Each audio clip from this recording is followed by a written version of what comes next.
মুমিনের জন্য জান্নাতের একটা বাগিচা হয়ে যাইবে। ওই জান্নাতে যাওয়ার আগে আল্লাহ তাআলা তোমার কবরকে দিয়া বিল জান্নাত বানাই দেবে। বলেন সুবহানাল্লাহ। আল্লাহু আকবার। ওই যে সাপ, ওইটা হলো কবর। ওই যে বাঘ তোমাকে ধাওয়া করতেছে, ওইটা হলো আজরাইল। 24টা ঘন্টা তোমার আমার পিছে তদারকি করতেছে। কথা বলেন ঠিক কিনা? যে কোনো সময় মালিকের হুকুম হয়ে যাবে। ইযা জা আজালুহুম লা ইস্তাখিরুনা সাআতাও ওয়া লা ইস্তাকদিমুন।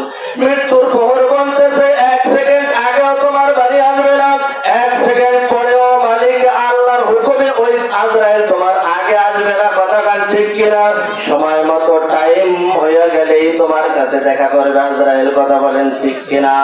ও আমার সাহাবীরা, ওই যে আমি ইঁদুরের কথা বললাম, একটা সাদা ইঁদুর আর একটা কালা ইঁদুর, তোমরা কি বুঝছো আমার সাহাবীরা? ইয়া রাসূলুল্লাহ, আমি বললাম আমরা তো বুঝতে পারি নাই। তো ওই যে সাদা ইঁদুরটা, ওটা হলো দিন। ওই সাদা ইঁদুর যখন কাটে, যখন লতা কাটে, তখন রাতের ইঁদুর বসে থাকে।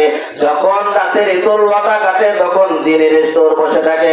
এটা হলো তোমার আমার হায়াতের জিন্দেগি। আস্তে আস্তে দিন দিন শেষ হয়ে যাইতেছে। কথা বলেন ঠিক কিনা?